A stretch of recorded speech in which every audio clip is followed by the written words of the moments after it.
বিশাল বড় বড় স্কুইড কোনো মশলা ছাড়া পেঁয়াজ ও মরিচ দিয়ে ফ্রাই করে আপনাদের সাথে শেয়ার করব রেসিপিটা। আজকের লাঞ্চে কি কি আইটেম আছে সবকিছু ভিডিওর মাধ্যমে তুলে ধরবো। হ্যালো এভরিওয়ান, সানমুন পেজ থেকে আবারও নতুন একটি ভিডিও নিয়ে চলে আসলাম। এই মুহূর্তে আমি রাইখাই বাজারে আছি। বাজারে সেদিন বড় বড় স্কুইড বিক্রি করছিল।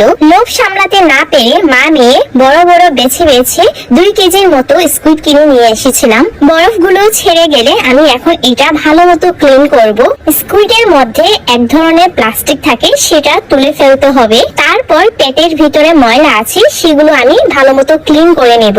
এই পরিষ্কার করা ভিডিও ক্লিপটি নিতে সাহায্য করেছে আমার বাবা। পেটের মধ্যে থাকা ময়লাগুলো ভালো মতো পরিষ্কার হয়ে গেলে স্কুইডের মাথার ভিতরে এক ধরনের প্লাস্টিক আছে, সেটাও তুলে ফেলতে হবে।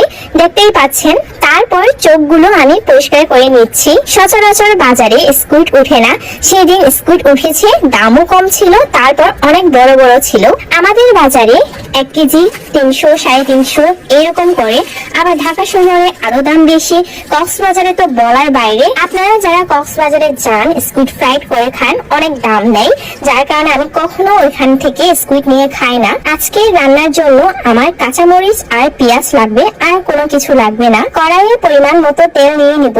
তেল গরম হয়ে গেলে কেটে রাখা মরিচ পেঁয়াজ একসাথে দিয়ে দিব। বিভিন্ন মশলা জিরা এইসব দিয়েও কিন্তু স্কুইড রান্না হয়। সেই ক্ষেত্রে স্কুইডের মেইন ফ্লেভার বা র ফ্লেভারটা পাওয়া যায় না। লাস্ট টাইম আমি ধানমন্ডি এক রেস্টুরেন্টে গিয়েছি, সেখান থেকে সি ফুড রাইস নিয়েছিলাম। তখন স্কুইড ছিল। আমার কাছে স্কুইডটা ভালো লাগেনি। প্রথমত ফ্রেশ ছিল না, দ্বিতীয়ত কেমন জানি একটা স্মেল আসছিল।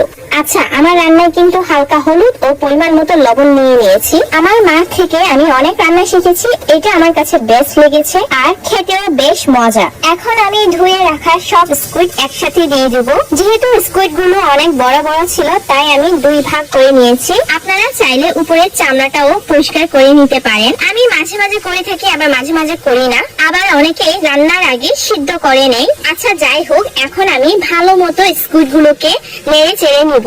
আপনারা যারা যারা স্কুইড ট্রাই করেছেন অবশ্যই কমেন্ট করে জানাবেন। এখন ঢাকনা দিয়ে মিডিয়াম হিটে রেখে দেব। স্কুইড থেকে পানি বের হয়ে থাকে। বাস যাওয়ার মনোরম দৃশ্য দেখার পর আমি এসেছি আমার স্কুইডের রান্নার কি অবস্থা। পানিগুলো আরো শুকাতে হবে, যার কারণে আমি আরো কিছুক্ষণ রান্না করব। রান্না করার পর দেখেন এখানে পানি অলরেডি প্রায় শুকিয়ে আসছে। আমার রান্না প্রায় শেষ হয়ে গিয়েছে। এইভাবে পানি শুকিয়ে আসলে বুঝতে পারবেন স্কুইড রান্না হয়ে গিয়েছে। এইবার আমরা 3 ফ্যামিলি মিলে এখন খাওয়া দাওয়া। 1 পাতিল সিদ্ধ করেছে, এখানে বেগুন আলু আর টমেটোও ছিল। তারপর এই তো আমার স্কুইড রান্না। কই আমার স্কুইড রান্না দেখতেছে না, এই যে আমার স্কুইড রান্না। সবাই কিন্তু মজা করে খেয়েছেন। আমার আবার